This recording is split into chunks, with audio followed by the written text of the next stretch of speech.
jërë ngeen jëf mbokk yi bàyyi xel Rafah TV ñoo ngi leen di nuyu di leen ziar rawatina ñi nga xam si ne ñoo topp suñu émission bi la voix du peuple nag comme niñ ko daan defee rek tey nag am nañ fii benn ndaanaan encore ci biir ndaanaan yi Serigne Modou Diop Diaobé mi ngi nekk à ma gauche ak Youssouf Sadio l'enfant chéri de la Casamance le grand journaliste de Rafah TV xam na dama leen jox ngeen nuyoo ak mbokki téléspectateurs yi le temps que ñu dikkaat ci débat bi nga xam si ne ci lañ war a débattre sëñ Modou Diop nuyu naa la. jërëjëf maa ngi leen di nuyu di leen ziar bu baax di jiital ci nuyoo bi rek Cheikh Mamadou Mountakha di ñaan yàlla yàggal ko fi te wéral ko di ci teg Serigne Cheikh Jëmb Fall ak mboolem njabootuk Serigne Touba gi fi nekk yëpp kilifa diine yi ak kilifay aada yëpp di leen remercier bu baax ci dalal bi nga xam ne tey ñi ngi toog ci plateau Rafah TV mu am liggéey yu am solo yoo xam daan nañ ko def ci màggal gi ak lu jiitu màggal gi ci ay émission comme seen émission bii ngeen wax ni tal ñu gis ci début ba njariñ ci mujj gi itam ñu gis ci njariñ vraiment di leen remercier bu baax di continuer itam di leen bàyyi rek ak xel ci lépp loo xam ne lu ñu war a dugal lu ñu war a waxtaan tam amal population bi njariñ rawatina Sénégal yëpp ñu waxtaan ci. jërëjëf sëñ Modou Diop Diaobé Youssouf Sadio vous avez la parole. ok maa ngi nuyu téléspectateur ñi seetaan Rafah TV di nuyu suñu invité Modou Diop Diaobé di répondre à notre émission yow tamit du la nuyu bu baax di la siyaare merci. maa ngi lay fay kon tey ñi nga fas yéene waxtaan ci thème wàllum sécurité wàllum kaaraange ci dëkk bu sell bi di Touba Serigne Modou Diop Diaobé yow yaa ngi yor yaa ngi nekk contrôleur général des interdits dans la ville sainte de Touba ndax mën nga ñu dikkat ci loolu xam si ne seen wàllu sécurité boobu nga xam ne moom nga yore mën nga ñëw tënkal ci briefing lan mooy nekk ay yitteem. jërëjëf waaw ñun moom yàgg nañu dox ci wàllu kaaraange loolu jamonoy Sëñ Abdou Lahad la woon ku ne xam na ni jamonoy Sëñ Abdou Lahad dëkk bi demee woon na noo xam ne lu nekk daana fi am daanañ fi jaay drogue daanañ fi rey ay nit daanañ fi jël alalu jàmbur àdd kalpe lu ne daana fi am lu nekk ñu koy def fii ci dëkk bi mais Sëñ Abdou Lahad ci initiative am ak xam dëkk bi Sëñ Abdou Lahad daal di tracé woon dëkk bi nag ci fas yéene lii priorité mooy dëkk bi mel ne dëkk bi ni ko sëriñ bi bëggee woon mooy nekk dëkk lislaam nekk dëkk boo xam ne daara la jàngale lañ fi def dëkk boo xam ne dëkk royukaay lay doon sëñ bi mu demee xam ne rax gi bari na Sëñ Abdou Lahad dafay indi gendarmerie en 1980 yàlla dogal bi mu ko fi indee booba ñun ñu ngi jàngee daara Mamadou Diop yi daal di booba Mëlay Jaw moo fi nekk ak ku ñuy wax général Wali Faye ci la Sëñ Abdou Lahad toje woon dëkk bi toj marché bi toj dëkk bi xàll yoon yi def lépp loo xam ne luy indi kaaraange lay doon ci la fi indi woon gendarmerie ci jamono yooyu ngay gis gendarmerie nationale boo jógee Mbàkke boo ñëwee ñu wàccee la làmb say poos ba xam lan moo ci ne doon fi tere cigarette yamba drogue arme même li ñuy wax yi ñuy gubéer muy sartu sax sëñ bi da ko fi doon tere ndax bañ ñuy dégg yenn ñaawteef yi ci dëkk bu sell bi di Touba mu def ci yëngu bu am solo moom Sëñ Abdou Lahad gendarmerie def ci liggéey bu am solo booba loolu Sëñ Abdou Lahad moo ko fi njëkk a def waaye nag muy dox di dox yàlla na yàlla lokk leeram sëñ Abdou Khadir ñëw taxawaay boobu ñu ngi ñaan yàlla defal ko tawféex moom it bi mu fi jógee Serigne Abdou Lahad noonu sëñ Alaaji Baara bi mu fi ñëwee ne mu gën ci taxawaay beneen taxawaay moom dugal ci sax yëngu-yëngu yi politique yeeg ñi yor banque yeeg ñi yor nekk ci nga xam ne day jege fi nga xam ne mooy fi Serigne Touba nekk ndax ku ne xam ne ni jumaay Touba ji ak li ko wër bépp fonk ak bépp dayo bu ñu ko war a jox bu ñu jox palais présidence de la république war nañ ko jox fi nga xam ne fii la Serigne Touba tëdd loolu sëñ Saliou bi mu fi nekkee daal di fi indi li ñuy wax police le 25 mars 2005 mu tabax fi un commissariat jannatu ci jamono yooyu commissaire Jaxate moo fi nekk ñu àndoon liggéeyu kaaraange googu waaye nag yàlla dogal muy dox ba ma dugg ci beneen structure boo xam day saytu lépp lu jëm ci wàllu kaaraange dëkk bi benn structure bu ma njëkkoon a dugg waaye fi mu toll actuellement maa ngi ci daayira bi ñuy wax Xudaamul Xadim. mais structure boobu nga duggoon tur bi mën nañ ko xam. non man mën naa ci ñëpp danañ xam ban structure la waaye même moog bi benn liggéey la rek ndax waar la woo xam ne waaru sëriñ bi da ngay bay ci tool bi kii bay ci tool bi kenn ku ne bay ci tool bi ndax Sëñ Tuubaa dafa yaatu waaru liggéeyal sécurité tam dafa yaatu moo tax bi ñu demee ba nga xam ne maa ngi ciy sant bu baax sëriñ Amsam Sëñ Abdou Lahad mi nga xam ne confiance am bi ko sëñ Muntaxa wooye dénk ko. ni ko na yeesalaat Xudaamul Xadim ci beneen façon mu woote def ndaje dénk ko sëñ Bass Thioro dénk ko sëñ Abdourahim Fall dénk ma sarse ma sécurité bi yépp ak contrôle bi ba pare ni ma nañ ko yaatal ngir ñu def ay ci biir goxaat yi am gën a am kaaraange. alors li nga xam si ne mooy Xudaamul Xadim yow yaa ko gérer wala yow wala ñu mën nañu wax ne yow yaa ko jiite doxalin bi seen doxalin wala seen taxawaay ci dëkk bu sell bi naka moom. waaw man xam nga jiitewuma xudaamul xadim mais dama ci yor benn pàcc ndax kenn ku ne dañ la dénk benn pàcc xudaamul xadim sëriñ Amsa sëñ Ablaat moo ko jiite mais ci ndigalul xalifa général des mourides sëñ Amsa jël lépp dénku sëñ Bass Thioro Mbàkke mais sëñ Bass Thioro jël lépp lu aju ci wàllu kaaraange wàllu sécurité dénk ko sëñ Abdourahim dénk ma lépp nga xam ne lépp lu aju ci wàllu kaaraange contrôle beeg ña cay nekk ak ñëpp maa ngi leen di contrôler maa ngi saytu loolu ñoom it lépp luñ ci soxla ndax am na ay pàcc yu bare bari am na ñoo xam dañuy liggéey ci wàllu li ñuy wax wàllu social am ñoo xam dañuy liggéey ci wàllu lu xew ñu waxtaane ko à l'amiable am loo xam ne bu xewee loo xam ne am na benn équipe boo xam ne ñoom ñooy dem ci wàllu xam-xam dem ak yow ci xam-xam am na ñoo xam ne ñooy dem ak yow ci waxtaan am na ñoo xam ne ñooy dem ci yeneen ak yeneen ñun nag ci wàllu kaaraange gi moom lu ci jëm man maa ko yore wàllu kaaraange googu nag mooy lépp loo xam ne sëriñ bi daf koy tere Touba lépp loo xam ni xalifa général bi fi nekk tere na ko comme ni ko gaa yu baax yi fi jóge woon tere loolu la ñuy maintenir continuer ko muy loo xam ni dañ koy tere ci dëkk bi yëpp loolu ñuy tere tamit loolu la ñuy xoolale yoon li nga xam ne yoon da koy tere te ma mën a indi insécurité ci biir collaboration bi nga xam ne dañ koy def ak gendarmerie def ko ak police yemu ci képp mais def ko ak ñi nga xam ne ñooy waa sapeur pompier def ko ak ñi nga xam ne mooy waa service commerce service d'élevage et cetera ci lépp lu jëm ci wàllu kaaraange. googu laa yor. nga dikkal ñu ci li nga xam ne sécurité de prévention comité de veille et d'alerte fii ci Touba alors yow sa équipe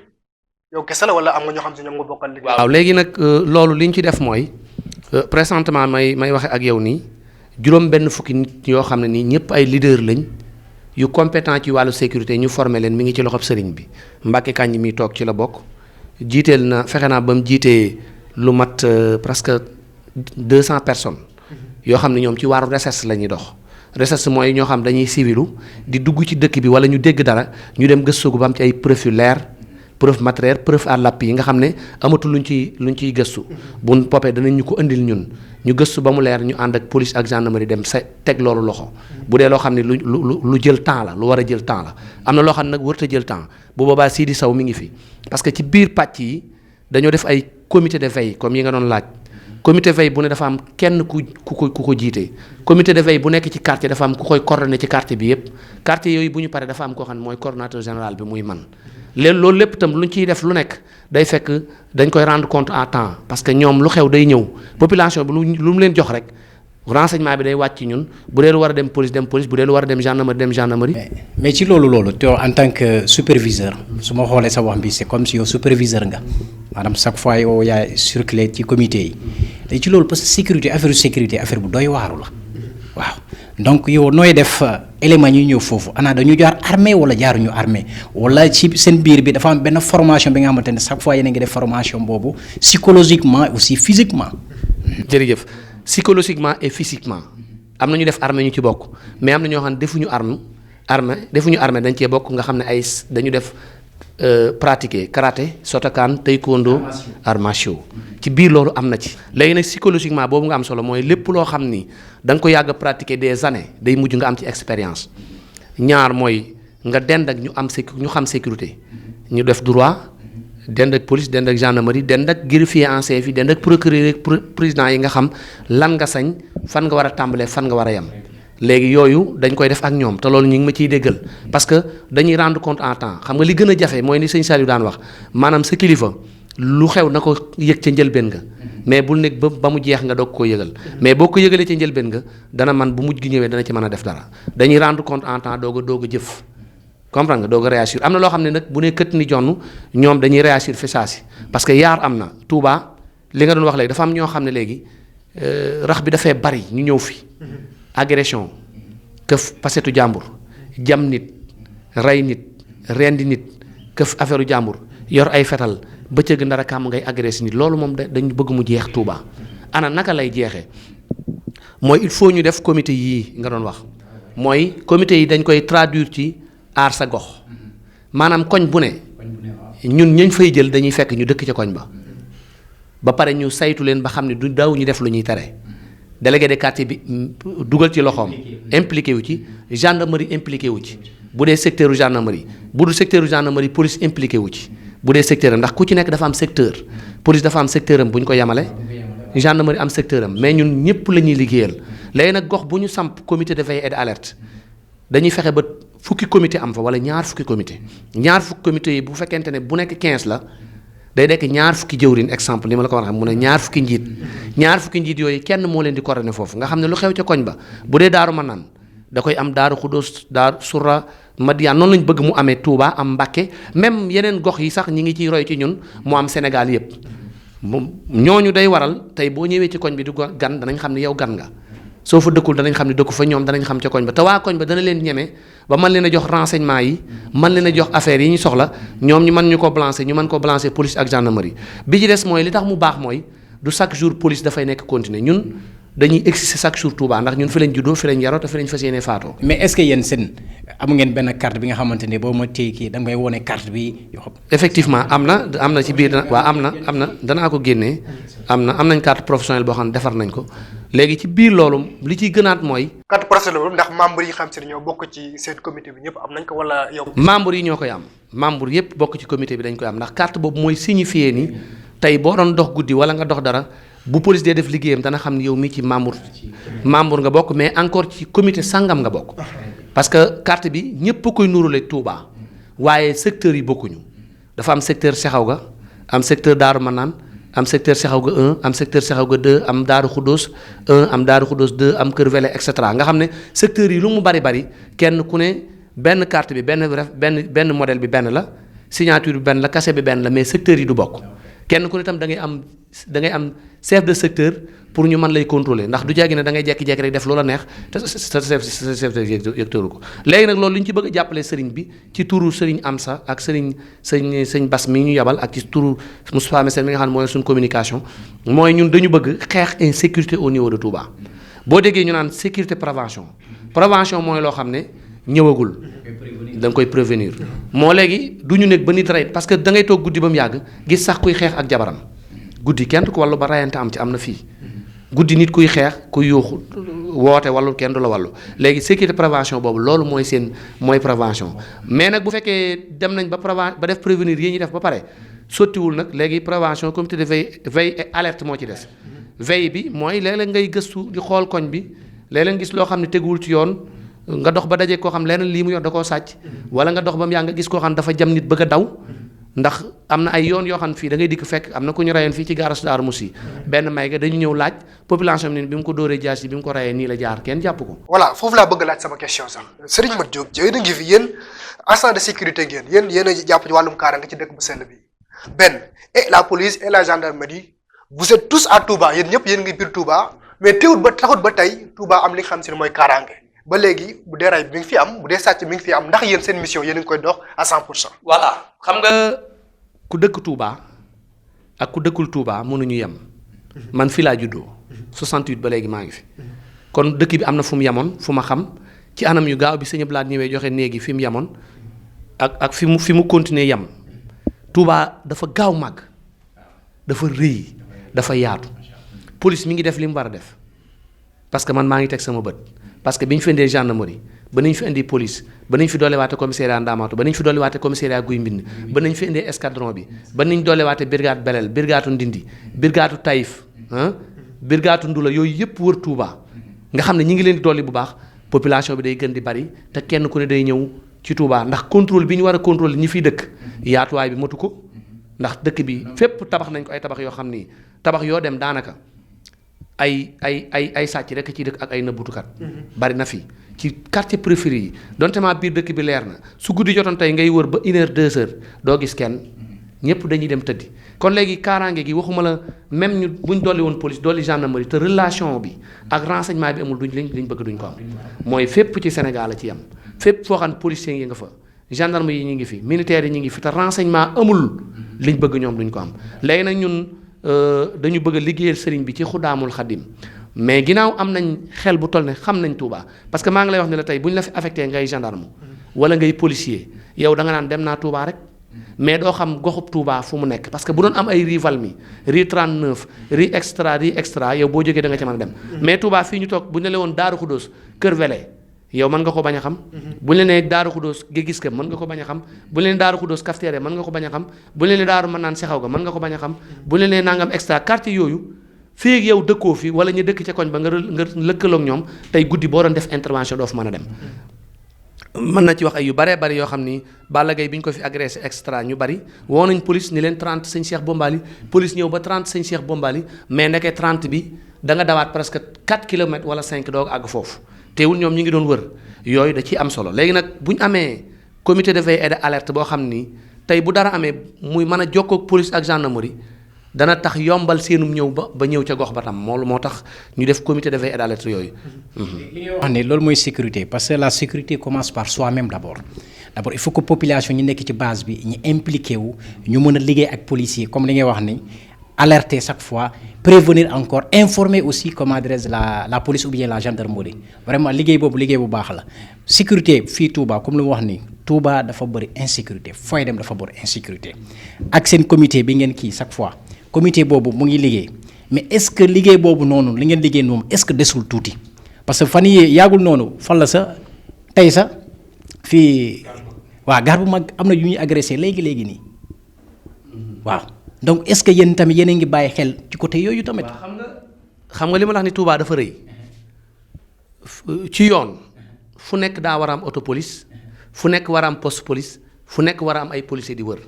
mais mënuñu ko. da ngay jël li ngay jël dem romb ñiy agressé tamit ay sàcc lañ dañuy jaar ci gannaaw def léegi nii jàpp naa kenn kër sëñ Touba léegi nii. mu doon jël ay portable 3 portable lañ fekk ci moom léegi nii sëñ Mountakha fi mu nekk laa ko jàppe gébbal naa ko police mi ngi noonu ñu yóbbu. c'est-à-dire que gaar bu mag boobu ngay wax gënoon na fi garaaw parce que ñun jàpp nañ fa ak police lu nekk ci àdduna mais dañ koo tabax ba pare ay kilifa tabax ko moom tabax yi def fa seen xaalis defaruñ ko bàyyiwuñu defar ko pourquoi pas tey jii sëñ bi. yëg ko ñu ranger ko ba mu àgg ñu def ko poste commissariat. parce que police mi ngi bëgg a def ay commissariat Touba mais amul fu mu ko def. amul espace. fii ma toog di wax ak yow nii yónni nañ ma ci kilifa yoo xam ne dama war a dem fu mel ne diggante Asalem fu mel ne diggante. Aliya fu mel ne diggante Bagdad pour ñu xool espace bu jege buñ mën a def commissariat mais jamonoy sëñ Saliou sëñ Ablaat dafa bàyyi woon ay espace Touba yu bari. yoo xam ne espace yu ne kenn xamul nu mu toll parce que espace yooyu moo waroon dem ba nekk commissariat espace yooyu moo waroon dem ba nekk ay hôpital espace yooyu moo waroon dem ba nekk ay espace vert fu dëkk bi di nooyee espace yooyu et cetera espace yooyu bu demee ba jeex tey espace amatul Touba boo def hôpital sax da nga koy génnee ci biti te hôpital yi ci gën a néew mooy dafa war a jege pour mu mën a léegi nag agression yooyu li ñu waxoon rek moo ci nekk mooy il faut nit ñi xam ni ñoom ñooy victimes yi. c'est ça première victime ñun la léegi nag première victime boobu nag. kan la mën a collaborer wu police ak gendarmerie parce que ñoom ñoo nekk force de sécurité de défense ñun suñ comité yi du ñu ay policiers du ñu ay gendarme mais am na lu ñu sañ mooy bu lay këtt ni jon dañ lay jàpp tey bu ñu gisoon kuy agressé nit duñ la bàyyi nga dem boo sàccee duñ la bàyyi nga dem boo jamee nit duñ la bàyyi nga dem boo jaay yàmba duñ la bàyyi nga dem soo yoree xar yu ñu wóolu duñ la bàyyi nga dem dañuy wër guddi ak bëccëg di lëkkaloo ak police ak gendarmerie li ñu sañut rek mooy lépp lu ñuy def ñun danañ ko yëg police dana ko yëg toujours moom duñ umpante ak gendarmerie ak police bi ci des mooy duñ def perquisition biir kër jàmbur perquisition procureur moo am droit joxe ndigal nga def perquisitionné biir kër jàmbur ndax lu fa mën a xew agent OPJ man ko xool muy agent police judiciaire bi nga xam ne moom kayitam moom la procureur di waxal du boobaa nag mën nañ ànd ak moom pour informer ko wan ko ni ko kër gii la lii la ak lii ak lii mu def perquisition ba pare li ci mbedd mi nag moom danañ ko continuer di ko def di xool tam li ci biir kër yi pour xam exactement est-ce que lu neex sëriñ bi ma nga fa wala neexut yoon parce que ci biir kër yi la ñuy jaay yàmba ci biir kër yi la ñuy dugal xar yi di leen rey ci biir kër yi la ñuy dugal xale yi di leen sàcc ci biir kër yi la ñuy reyee xale yi fan yi yëpp gis nga ni am na ci gendarmerie rôle bu bari bu mu ci def ci li ngeen di wax loo xam man maa ko gis ñu ngi ciy remercier baax le ministère de forces armées ak général bi mais capitaine Badara Fall ñëw na fi ànd ak waa gendarmerie capitaine Guèye ak commandant brigade yi ne fi ñu jàpp ñu doon def ñaawteef yi yëpp yu mag yi yóbbu leen gendarmerie itam gis nga ko police yi def na lu mel noonu parce que bërki Dembo Ndiaye jàpp nañ fi ay trafiquants ci yamba jàpp fi ñoo xam ay armes lañ yor jàpp fi ñoo xam ay ñu baree bari mais chaque jour boo dee jàpp di yóbbu tamit dans 1 mois 2 mois 3 mois 4 mois kaso bi kenn du ci dëkk dañuy siise ñenn ñi bàyyi ñenn ñi del si ñenn dem kon. mais est-ce que loolu du am intervention tamit est-ce que du am intervention. non xam nga am na yenn intervention yoo xam ne mënul ñàkk parce que kilifay diine yi dañu am ay taalibe kilifay aada yi am ay aada ba ci ñi ci kaw président de la République sax day def ay intervention sëriñ bi day def intervention mais def ko fi mu ko jaree. mais en cas d'intervention yéen quelle est votre réaction. non yenn yi rek la ñuy nangu ñun suñu mbir mooy buñ la tegee loxo amul policier bu ko mën a arrangé amul gendarmerie bu ko mën a arrangé amul kilifa gu ko mën a arrangé amul kenn dañ lay jébbal yoon ba pare suivre la ba nga teg ci loxo procureur. voilà léegi nag intervention yooyu nga wax mooy ñaar ñu xeex ci famille wala problème mu ñaar ñu amante bor jote loo xam ni dégg nga ko police mi ngi ci def li mu man ndax léeg-léeg ñun man mii di wax ak yow ñu yónni ma ci mel noonu police arrangé ko à l'amiable du dem ci procureur gendarmerie arrangé ko ci à l'amiable mais nag lu mel ne ay viol ay crime ay vol ay vol commune à la nivi sàcc yor ay armes et cetera genn kilifa du ci ñaan ak drogue parce que lii ñuy wax lépp naan insécurité li ci gën a impliqué wu pour population bi mooy drogue bi li ñu war a gën a xeex muy drogue bi parce que ñi koy def ñëpp dañuy jëfandikoo drogue tuxu yàmba wala ñu jël cocaïne wala ñu jël lu mel ne diluant mu dem ci seen yuur gi léegi ñu def la ñuy def bu ñu paree ñu loolu léegi nag ñun loolu ci domaine boobu la ñuy gën a ëppee daal ci renseignement ak alerte. mais est-ce que yeneen tamit yéen a ngi armé seen gars yi seen éléments yi est-ce que ils sont armés parce que waaw booy demee ci nit si nga xam ne kii moom wóorul ni et cetera léegi nga dem ci moom yow tamit foo nga armé yow da même bu fekkee sax def nga armation mais foo nga armé avant ngay dem. xam nga da ci am lu ci nekk mooy boo jógee ngir liggéeyal sëriñ bi ci loo xam ne liggéey bu metti la muy sécurité ndax gis nañ li ci police daje ak gendarmerie estimaak ñun ñi nga xam dañu volontaire ci Touba lu nekk mën na la ci fekk mais sëriñ bi day jiitu ci sa kanam comme ni ko sëñ Saliou waxee woon. waaw mais mu jóg. attention sëriñ bi dana jiitu sa kanam effectivement mais tamit yéen ñi nga xam seen ndaw yi xam si ñooy jóg en période de danger ñooy dëkk ci milieu danger milieu yi xam si ne dafa jafe bu ñu dem ban jumtukaay la yóbbu sur le terrain. waaw foofu laa jëm si. dama la dugalal benn en parenthèse. dama ne la sëriñ bi dafa wax ni sëñ Saliou des na ma sa wax ni man boog dafa maa wax ni ma. directement kenn du liggéeyal sëñ Touba lor di la ci fekk. ni ma sëñ Touba jiitu ca kanam. cat laak làmm yaag ñi la nar a gaañ yëpp sëñ Saliou nee na sëñ Touba koy téyel boppam nee na bàyyi laak ndam laak sag la bu boobaa nga yaakaar ne def nga dara fekkee defoo dara sëñ Touba def lépp. mais nag li ci des mooy fit akum xel. ñun dañuy gàllaaju gànnaayu parce que loolu dañ koy def ngir nit ñi jàmmaar lool parce que matuwaay yooyu mi ngi fi nee naa la am na ñu def armagio am na ñu def sotakaan am na ñu def neneen yor nañ ay armes tamit yu am autorisation bu boobaa tamit ki ñu koy jox dañuy xam ni ku am maîtrise la ku ko mën a yor parce que wax nañ la ni nga ko war a utiliser ak fan nga ko war a utiliser ak lan moo tax nga utiliser ko comprendre nga ndax fi mu toll nii ñun guddi du ñu dajeek ay gars yoo xam dañuy baraaki ni yor ay fetal guddi nii ñu dajeek ñoom di leen xool de duñ ko def non confronter ak ñoom ñu yor dañuy yor arme dañuy jaamaar la ak ñoom waaw ñun jàpp nañ ci ñoo xam ni ay arme lañ yor ay fetal ñu jàpp leen parce que sëñ bee nu jox ndigal ba pare nag jox nu këyit buy firnde ni lii maa leen ko dénk defal leen ma ko waaye nag na ngeen ko ànd ak police ak gendarmerie parce que ñi nga xam ne ñooy way takk der yi ñi ngi def liñ man procureur mi ngi fi dana xam lu ñëw lu ne lan mooy circonstance bi ñu tàmbalee ndax fi mu toll nii dafa am lu ñu war a bàyyi xel nit ki nga xam ne dafa yor njariñam yor ay doomam yor njabootam yor alalam nga cëppeelu biir këram yor fetal rey ko jël alalam dem noose ji ko te moom bu la gaañee ñu woo la ci yoon loolu lu ñu war a xoolaat la légitime défense waaye na nga fexe ba ki ngay joteel bu ñu ñëwee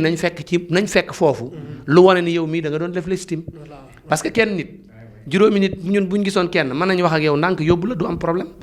dégg nga bu ñu gisee ñaar gars yi mën nañ la maîtriser ba 10 mën nañ la maîtriser mais boo yoree arme am na beneen façon bu ñuy def boo xam ni danañ la mën a maîtriser wala ñu. dëgg di négocier. non négocier du ci am. arme du am négocier non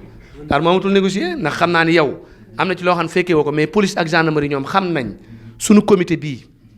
ak sécurité prévention bi lan la leen jariñ ñoom xam nañ ko parce que xam nañ ni ñi ngi am ay résultats ñoom muy police ak gendarmerie te grâce ak renseignement bi comprendre nga te renseignement bi am nañ ci ndigal muy fexe ba comité yépp am ci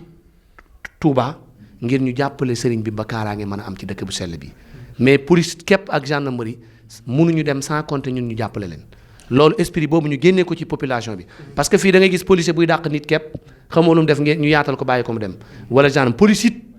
ak gendarmerie ñoom it ñu xam ni population bi moo leen fi bàyyi. sëñ Modou Diop. tubaab bi dafa wax ne tout progrès draine en même temps son propre envers. maanaam lépp loo gis am na conséquence positive. comme conséquence négative. yéen du ñàkk ay jafe-jafe yoo xam si ne da ngeen koy rencontrer sur le terrain. yooyu jafe-jafe yan la. bon ñun moom dañoo maîtriser jafe-jafe yi ndax nee naa la 2007 jamonoy commissaire jamonoy Sëñ Blaat ba jamonoy commissaire Jaxate ba léegi ñi ngi ci dund Mbacke Kandé ngi nii toog bàcci xulee nga ne Sidi Saw ñoom Moulay ñoom ñëpp dund nañ ci lu ne dund nañ ci ñu gaañ ñu dund nañ ci minuit ba 6 heures de matin ngay wër dëkk bi dund nañ ci def ci sunu alal ba mu jeex ñu féete ak sëriñ bi loolu moom dund nañ ko li may xam nañ ko ba jël sunuy alal def ci féete ak sëriñ bi mais sëñ bi mi ngi ñu ci woon ndam jafe-jafe yi ñu ci am rek mooy population bi nañu comprendre ni nañ comprendre ni dañoo war a collaborer wu kooku obligation la ci ñoom citoyen sénégalais bu ne am nga droit gis nit ku nekk ci jafe-jafe nga assister ko loolu moom citoyen sénégalais am na ko ñun nag ubbil nañ leen suñu bopp pour ñu ñuy jéem a jox li ñu information yi ñu koy jébal ak police gendarmerie li ñu ci bëgg rek mooy ñu dimbali nu ba nu gën a am ay moyens les moyens parce que yow wax nga ko léegi police ci boppam moyens yi mu war a am des na gendarmerie moyens yi mu war a dem am des na pourtant ñoom day am nañ ay moyens parce que jox nañ leen i oto jox leen ay commissariat jox leen ay armes jox leen ay tenue ñu am ay sañ-sañ di def lu nekk mais ñun amuñu ay moyens mais ñun moyens yi ñu am nag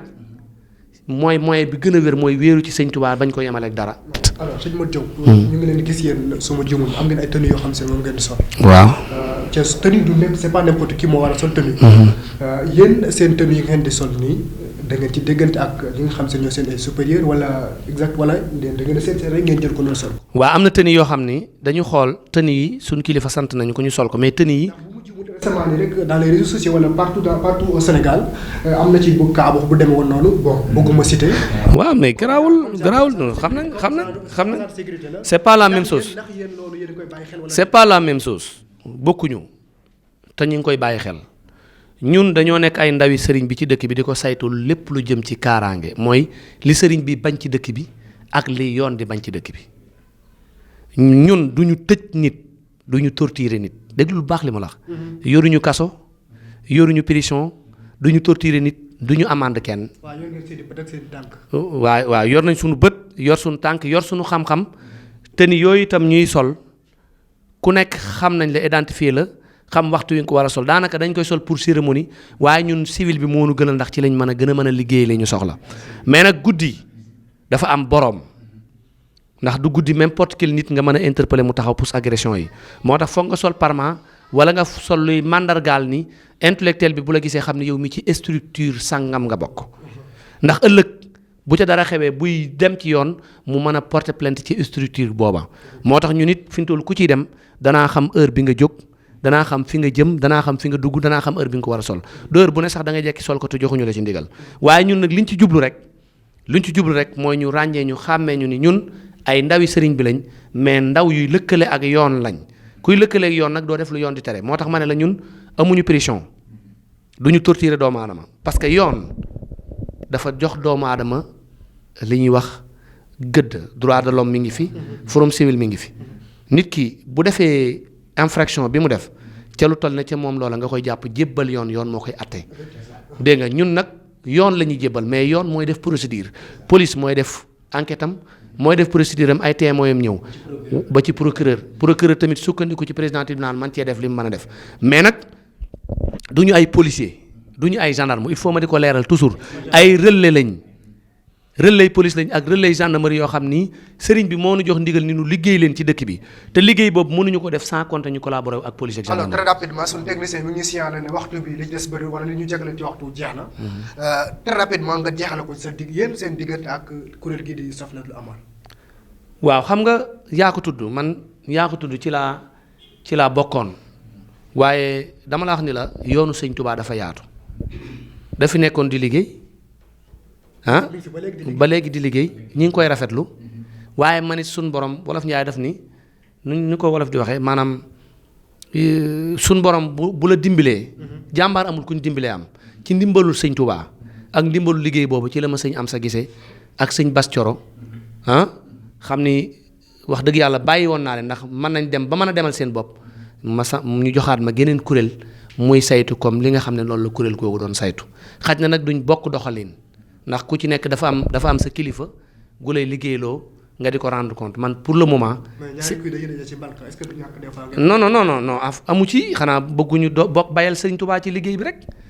ñun ñëpp ñoo bokk lu ñuy saytu. police di saytu gendarmerie di saytu day tax mu gën a neex rek même geneen kuréel bu mënee judd association yi nañ juddal geneen kuréel mais bu fekkee kuréel yëpp dañu taxaw pour ni dañuy saytul sëriñ bi dëkk bi lu kuréel yi gën a bari mu gën a dox l'essentiel que kuréel yi daal nañu teg seen mbir ci dëgg ndax bala ngaa mën a jubbantee yow da ngaa war a jub ba pare bi ci des it mooy képp koo xam ne liggéey nga ci ñun danañ la saytu gëstu la renseignement yi ñu di ko am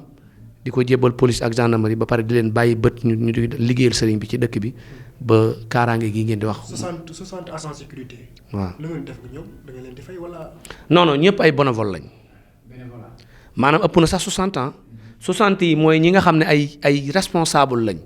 ñu ngànk léegi ñoo lank ko kuréel gi mais actuellement samp nañ benn kuréel boo xam ne mi ngi sexaw ga Birane Thiam moo ko jiite sant nañ benn kuréel fi ñuy wax Arafat 1 dégg nga Modou Ñing moo ko jiite samp nañ benn kuréel Xayra 2 Moulay Diop moo ko jiite samp nañ benn kuréel Kër Wele ku ñuy wax Modou Dangoura doomu paa bi moo ko jiite waa Soura pare nañ ci loolu sëriñ bi yabal na ma allié pour ñu def ko fa Ndindi danañ ko fa def danañ ko def ci yeneen quartier yëpp bu ñu paree ñu lëkkale quartier yëpp ba quartier yëpp nekk benn quartier bu ko defee police xam ko gendarmerie xam ko bu boobaa ñu ànd liggéey bi ni ñu ko bëggee. waaw li may tàggoo rek mooy képp koo xam ni am nga jafe-jafe ci lépp loo xam ni guddi la ci loo xam ni police wala gendarmerie war na ko yëg maa ngi leen di jox numéro police ngeen ñëpp ngeen bàyyi ko xel te ngeen jël ko ci internet bi képp ko bu dee police su Ndaama police su Jannatu mën nga woote ci 78 295 34 34 bu dee police su Ndaamaatu nga woote ci 76 612 28 69 bu dee police su Guy Mbind nga woote ci 33 978 85 12 bu dee brigade spéciale bu Touba gendarmerie bu Touba nga woote ci 77 819 86 56 wala 77 819 86 57 yooyu mooy numéro yi nga xam ne moom leen di wax vraiment di rafetlu bu baax taxawaayu Rafah TV gis nañ ci màggal gi ay émissions yu ñu def yu bari après gis nañ ci réussite bi ci mbënd meeg yu bare ñoo ngi ciy remercier waale bu baax préfet ak sous préfet parce que suba wala ginnaaw suba rek ñi nga xam ne dañoo amoon te ngeen doon def reportage bi muy ñi sinistré yi newoon Touba am na lu ñu leen war a séddale loo xam ne ginnaaw suba ci altine ji lañ leen koy séddale loo xam ne ci président de la République jógee jaar ci fi mu war a jaar ba agsi ci préfet gouverneur ak préfet ak sous préfet. bon di gën a santaat bu baax population Touba di leen wax ni ñu gën a jàpp ci collaboration bi ndax kaaraange mën a am Touba lu waay gis loo yaakaar ne lii mën naa andi musiba gaawal nga alerté ko te numéro yi itam ku ciy woote nga identifié wu ñu xam yaay kan ndax police wala gendarmerie wala sapeur pompier boo leen di woo ñoom bu ñu déparé dañuy jël numéro téléphone boobu di la ci woowaat bu ñu la wooyee jotuñu la wala ñu woote numéro téléphone bi fay du ñu xam exactement lan la noonu tam ñuy doxee ci wàllu kaaraange police noonu lañ koy doxee ci wàllu sapeur pompier accident yeeg gone yi tàbbi ci teen ak lakk yi am guddeeg yooyu yëpp ñun dañ ciy jokkoo ak ñoom noonu tam la ñuy def ci wàllu service commerce ndax am na ci ay ñoo xam dañuy nekk ba màggal ñëw wala dara ñu indi fi ay produits yu primé di ko fi jaay dañ leen di jàpp ñi nga xam dañuy jaay yàpp bu baaxul yàpp mbaam yàpp xaj yëpp jàpp nañ ko fii au niveau de Touba yoo xam dañ ko fi daan jaay ñu liggéey ci ak service d'élevage kon vraiment ñi ngi leen di remercier yéen di remercier gendarmerie ci taxawaayam di remercier police ci taxawaayam di remercier sapeur pompier ci taxawaayam ba ci lakk bi amoon ci marché seen taxawaay di remercier yeneen service commerce yi service d'élevage ak ñi ñu ko seqal di wootam kuréeli association yëpp ak képp koo xam ni kuréel ba nga nekk da ngay liggéeyal Sëñ Tuubaa ñu joxante loxo pour liggéey ba kaaraange am te ñu bañ a tuumaal kenn nag maanaam bañ a def benn salosi tuumaal nit di ko yóbbu ci yoon wala ngay wax loo xam ni nekkul ci nit ki looy wax rek nay doon lu leer te loo am ay preuve yu leer naññi lay doon yu wér yoo xam ne yu palpable lay doon bu ko defee yoon mën a def liggéeyam di leen remercier yéen ñaan ñi parce que wax dëgg yàlla lii bu ngeen ko def léegi population bi di gis seen bopp ci mbir yi vraiment taxawaay bi rafet na lool. di gërëm ñi ma fi yabaloon ak ñi ma àndal Mbacke Kañ mi jiite brigade recherche ak ki nga xam ne mooy Moulay ak Sidi Sow ak ñi nga xam ne ñoom laa àndal ñëpp bàcc xuleeg ñi nga xam ne ñoom ñëpp ñoo ci nekk ak waa comité yi nga xam ne ñooy contrôler comité yi di leen wax ni continuer leen rek te ne ci lu baax moom ku ci nekk da ngay am fit ba pare jubal te dëggal waaw jërë ngeen jëf merci. Modou Diop Diaobé dana jox kàddu gi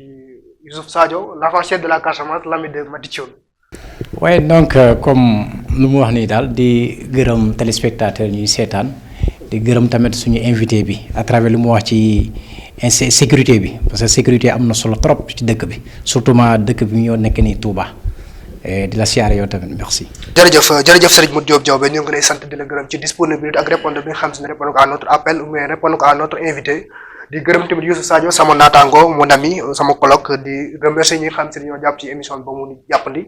ñu ci mel ni techniciens yi Fallou dem na moom dafa dem lànk bañ a dikkaat di remercier tamit ñi nga xam si ne ñoom jàpp ci montage bi ak yëpp rek di remercier ñi nga xam ne ñooy sopp suñu émission bi la voix du peuple di leen jox dig daje ci beneen émission ak beneen thème jërë ngeen jëf